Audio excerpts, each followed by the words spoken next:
Hello guys, welcome to my YouTube channel Ritik classes. आज हम फिर से एक नई वीडियो के साथ आपके साथ हैं। अभी हमने 2 दिन पहले आपको फिजिक्स की वीडियो डाली थी। आज हम फिजिक्स का सेकंड लेक्चर करेंगे, ठीक है। उसमें हमने आपको चार्ज की प्रॉपर्टीज, इन्वेंशंस वगैरह पढ़ाए थे। आज हम आपको उससे आगे बढ़ते हैं, उससे आगे बढ़ कर चलेंगे। सबसे पहले मैं आपको 2 न्यूमेरिकल कराऊंगा। कितने न्यूमेरिकल्स कराऊंगा? 2 न्यूमेरिकल कराऊंगा जो बोर्ड एग्जाम में हर साल पूछे जाते हैं लगभग, ठीक है। हर साल का मीन्स है अगर आपको वो न्यूमेरिकल नहीं आया तो उसके जैसा दूसरा न्यूमेरिकल आएगा, बट उस फॉर्मूले पे हर साल एक न्यूमेरिकल पूछा जाता है, ठीक है। चलिए स्टार्ट करते हैं अपनी क्लास को। ठीक है, चलिए स्टार्ट करते हैं। फर्स्ट क्वेश्चन आपको मैं करा रहा हूँ। How many electrons are in charge of 80 coulomb. देखिए, मैं आपको पहले सिंपल क्वेश्चन कर रहा हूँ, ठीक है। सिंपल सा क्वेश्चन है। मैंने 80 कूलम चार्ज दिया है, उसमें आपको बताने हैं कितने इलेक्ट्रॉन्स हैं। How many electrons are in charge of 80 coulomb, ठीक है। हमें चार्ज गिवन है Q = 80 कूलम।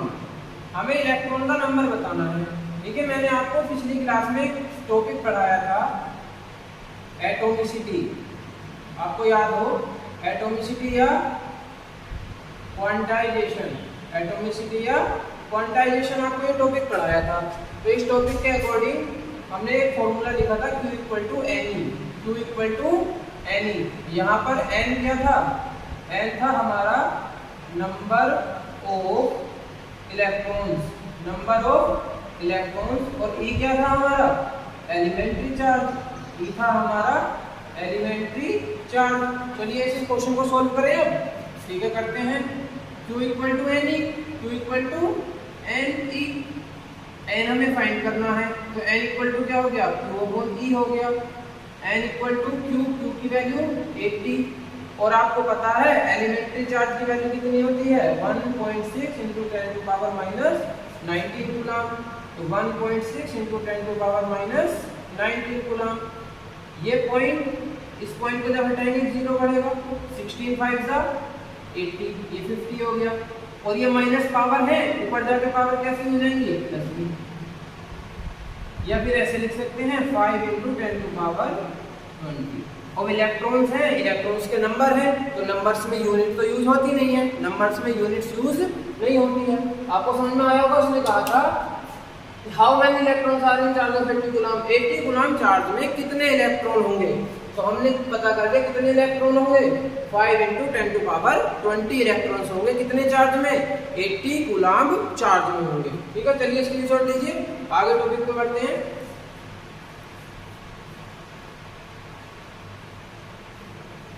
चलिए आगे बढ़ते हैं। हमने अभी आपको चार्ज की यूनिट लिखवाई है यहाँ पे, कूलम। अब चार्ज की यूनिट क्या होती है? कूलम होती है। What is the unit of electric charge? Coulomb. अब यूनिट अगर कूलम है तो कूलम की डेफिनेशन तो मैं यहाँ पे लिखता हूँ question. Define 1 coulomb. Define 1 coulomb. 1 coulomb को क्या करना है? डिफाइन करना। बहुत बार पूछी गई है ये डेफिनेशन, एग्जामिनेशन में बहुत बार पूछी गई है। 1 कूलम को डिफाइन कीजिए। अच्छा, आपको एक फॉर्मूला पता है, डिफाइन करेंगे इसे हम। We know that Q = IT। Next previous class में मैंने आपको पढ़ाया था इलेक्ट्रिक करंट का फॉर्मूला था Q/T। तो यहाँ पे Q = कितना हो गया? IT हो गया। देखिए, हमें डिफाइन किसे करना है? 1 कूलम को डिफाइन करना है। किसे डिफाइन करना है? 1 कूलम। इसका मीन्स ये है, 1 कूलम का मीन्स ये है कि Q की वैल्यू कितनी आनी चाहिए? 1 आनी चाहिए। Q की वैल्यू कितना आना चाहिए? 1 कब आएगा? इफ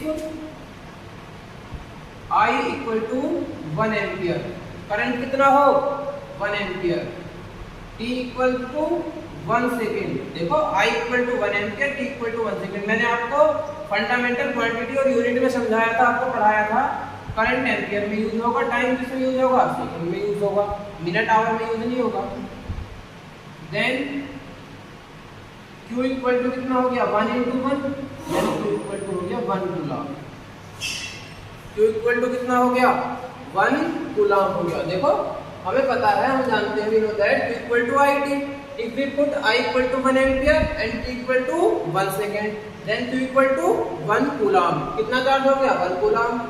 सो अब इसे हम डिफाइन करेंगे। कैसे डिफाइन करेंगे? कई तरीके से डिफाइन कर सकते हैं। ऐसे कर लें, if 1 ampere current throw out in a metal wire for 1 second, then the charge related is 1 coulomb. अगर 1 एम्पियर करंट कितने टाइम में थ्रो हो, 1 सेकेंड में थ्रो हो, तो उसमें चार्ज कितना होगा 1 कूलम होगा। या ऐसे डिफाइन कर दें, 1 coulomb charge is that quantity, 1 coulomb charge वो क्वांटिटी है when the rate of flowing of current, rate of flowing of current in a metallic wire, in a metallic wire is 1 ampere per second। 1 coulomb charge वो मात्रा है, वो है जब जो किसी भी तार में, किसी भी वायर में जो करंट फ्लो हो रहा है उसकी रेट कितनी हो 1 एम्पियर पर सेकेंड हो। 1 कूलम चार्ज कब होगा किसी भी वायर में? तब होगा जब उस वायर में 1 एम्पियर पर सेकेंड की रेट से करंट क्या हो रहा हो, फ्लो हो रहा हो। ठीक है, चलिए स्क्रीनशॉट ले लीजिए जल्दी से। अब ये कूलम तो है बिग यूनिट, कूलम तो है चार्ज की बड़ी यूनिट। अब मैं आपको यहाँ पे कुछ स्मॉल यूनिट्स लिख के दिखा देता हूँ। Some small units of electric charge, electric charge की कुछ स्मॉल यूनिट्स क्या होती है? देखिए सबसे पहले एक यूनिट होती है 1 मिली कूलम। मिली कूलम इसे लिखते हैं स्मॉल m c, और इसकी वैल्यू होती है 10 टू पावर -3 कूलम के इक्वल। किसके इक्वल होती है? 10 टू पावर -3 कूलम। आप याद रखना, आपको जितने भी क्वेश्चंस आएंगे सोल्व करने के लिए, जितने भी क्वेश्चंस आपको, जितने भी न्यूमेरिकल्स आपको सोल्व करने के लिए आएंगे फर्स्ट चैप्टर से लेकर 3rd 4th चैप्टर तक, आपको ज्यादातर क्वेश्चन में ये वैल्यू चार्ज की जो वैल्यू दी होगी वो milli coulomb, micro coulomb, nano coulomb और पिको कूलम, कूलम में बहुत कमी से दी होगी। तो आपको उसे कन्वर्ट करना है, हमेशा किस में कन्वर्ट करना है? कूलम में कन्वर्ट करना है। सेकंड होती है माइक्रो कूलम, माइक्रो कूलम, और माइक्रो कूलम इसे लिखते हैं म्यू, आपने पढ़ा होगा म्यू, और इसकी वैल्यू होती है 10 टू पावर -6 कूलम। थर्ड होती है 1 नैनो कूलम, इसे लिखते हैं NC, और इसकी वैल्यू होती है 10 टू पावर -9 कूलम। और लास्ट होती है 1 पिको कूलम, और इसे लिखते हैं 1 P, और इसकी वैल्यू होती है 10 टू पावर -12 कूलम। ठीक है, चलिए स्क्रीनशॉट ले लीजिए जल्दी से, आगे बढ़ते हैं।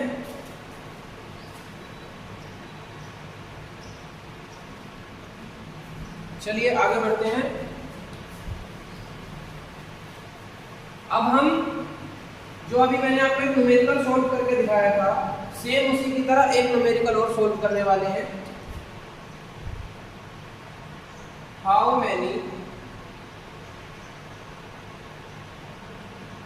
Electrons, how many electrons are in 3.2 micro coulomb charge, 3.2 micro coulomb charge. हमें बताना है कि 3.2 माइक्रो कूलम चार्ज में कितने नंबर ऑफ इलेक्ट्रॉन्स होंगे। क्या बताना है? 3.2 माइक्रो कूलम चार्ज में कितने नंबर ऑफ इलेक्ट्रॉन्स होंगे। बहुत बार आया है क्वेश्चन। आपको करना क्या है? क्यू दिया हुआ है, गिवन है, हमेशा आपको सबसे पहले न्यूमेरिकल से उठा के रखना है गिवन वैल्यू क्या है, दूसरा फाइंड क्या करना है, तीसरी हमें और किस चीज़ की जरूरत पड़ने वाली है, हमें जरूरत पड़ने वाली है एलिमेंट्री चार्ज की, हमने लिख लिया। अब हमें फॉर्मूला पता है Q equal to n, n find करना है Q अपॉन E। अब यहाँ पे देखें आप Q इक्वल टू आपको 3.2 माइक्रो कूलम दे रखा है। अब आप इसी से डायरेक्ट क्वेश्चन सोल्व नहीं कर सकते, आपको क्या करना पड़ेगा, आपको इसी कूलम में कन्वर्ट करना पड़ेगा। किसमें कन्वर्ट करना पड़ेगा, कूलम में। 3.2 ऐसे ही, और माइक्रो को जब कूलम में कन्वर्ट करते हैं तो कितनी पावर लगाते हैं, -6। अभी मैंने आपको लिखाया था कितनी पावर लगाते हैं, -6 पावर। तो देखें इसे, ये हो गया 3.2 10 टू पावर -6 कूलम, और E की वैल्यू नीचे आ गई। देखिए पॉइंट से पॉइंट ये हो 16 टू 32, ये तो आ गया 2। ऊपर वाली पावर ऐसे रहेंगी। देखिए आप ये ध्यान रखना है, एक फॉर्मूला होता है a की पावर m अपॉन a की पावर n। अगर a की पावर n को ऊपर लेके जाएंगे तो ये हो जाएगा a की पावर m माइनस n। देखिए बेस सेम होता है तो पावर ऐड और सब्ट्रैक्ट हो जाती है, बेस सेम होता है तो पावर ऐड और सब्ट्रैक्ट हो जाती है। ये मल्टीप्लाई है तो मल्टीप्लाई में पावर ऐड होती है, मल्टीप्लाई में पावर क्या होती है, डिवाइड में पावर क्या होती है, सब्ट्रैक्ट। बस आपको ये ध्यान रखना है, अगर यहाँ माइनस होगा तो यहाँ प्लस हो जाएगा, अगर नीचे माइनस होगा तो ऊपर क्या हो जाएगा, प्लस, और नीचे प्लस होगा तो ऊपर जाकर क्या हो जाएगा, माइनस।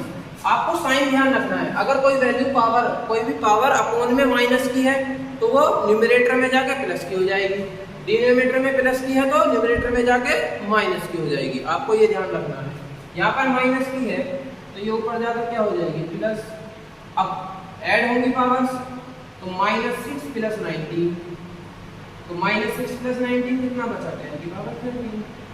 तो ये आ गए नंबर ऑफ इलेक्ट्रॉन्स आपके कितने चार्ज में, 3.2 माइक्रो कूलम चार्ज में आ गए। ठीक है, चलिए उतारिए, स्क्रीनशॉट ले लीजिए जल्दी से, आगे बढ़ते हैं, एक क्वेश्चन और करेंगे। चलिए एक क्वेश्चन और करते हैं।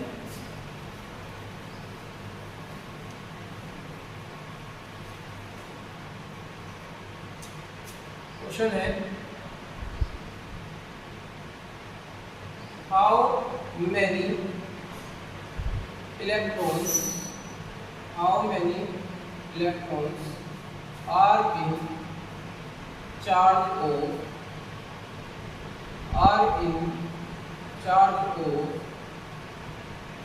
6.4 माइक्रोकूलम। 6.4 माइक्रोकूलम, माइक्रोकूलम अभी हमने सोल्व करा था। चलिए इसे ले लेते हैं पिकोकूलम। कितना ले लेते हैं, पिकोकूलम। Q इक्वल टू 6.4 पिकोकूलम, कन्वर्ट करा 6.4 इंटू पिको के लिए कितनी, -12 पावर होगी। E की value 1.6 into 10 to power -19 coulomb होगी। नंबर ऑफ इलेक्ट्रॉनों में फाइंड करना है। Q इक्वल टू क्या होता है, n इक्वल टू क्या हो गया, Q अपॉन E। Q की वैल्यू 6.4 10 टू पावर -19 -12, और नीचे से 1.6 इंटू 10 टू पावर -19, ये कितने टाइम कट गया, 4 टाइम। और आप यहीं पे देख लो 19 है, ऊपर 12 है, कितनी बचेंगी, प्लस की 7। आंसर। आपको जब भी अगर क्वेश्चन पेपर में क्वेश्चन आएगा तो वो ऐसा क्वेश्चन हमेशा मिलेगा जिसमें ये ऊपर वाला नंबर 16 का मल्टीपल होगा। आप सोच रहे होंगे मैंने 32 लिया, इस बार 64 ले लिया, ऐसा नहीं है।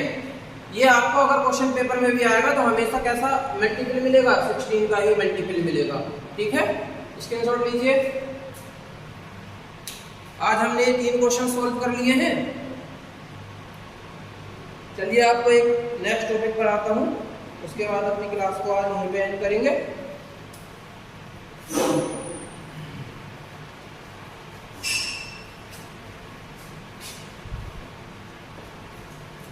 चलिए नेक्स्ट टॉपिक देखिए, आपने इलेक्ट्रिक चार्ज पढ़ लिया। अब पढ़ेंगे हम इलेक्ट्रिक फील्ड। इलेक्ट्रिक फील्ड क्या पढ़ेंगे, इलेक्ट्रिक फील्ड। इलेक्ट्रिक फील्ड क्या है, व्हाट इज इलेक्ट्रिक फील्ड। अच्छा एक बात बताइए, आपने बहुत सारी चीज़ों को एक्सपीरियंस किया होगा अपनी लाइफ में। मैंने फर्स्ट लेक्चर में एक मैग्नेट का एग्जाम्पल लिया था। फर्स्ट लेक्चर में मैंने एक मैग्नेट का एग्जाम्पल लिया था।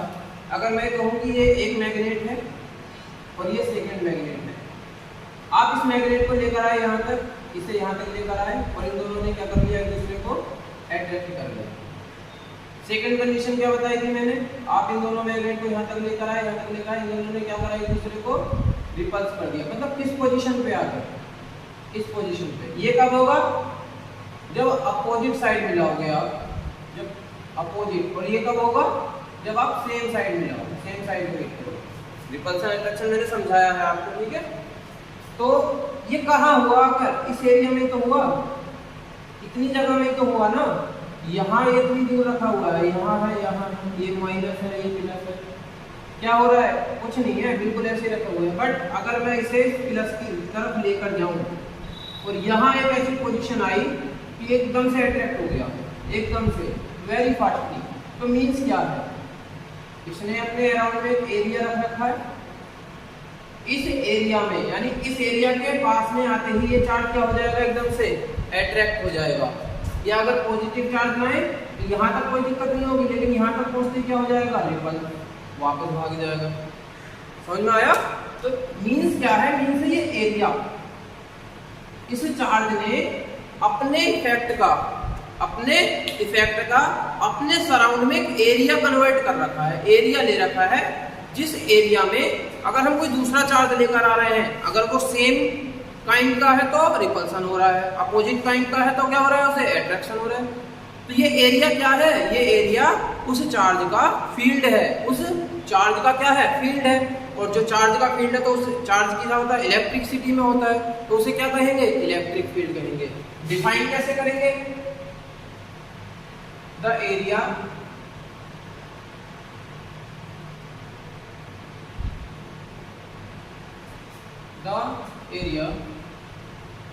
surrounding, SURROUNDING, the area surrounding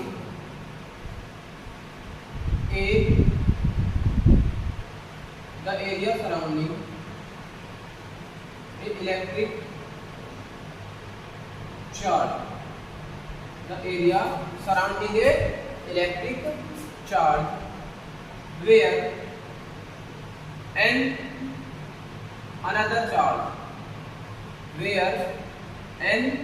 another charge experiences a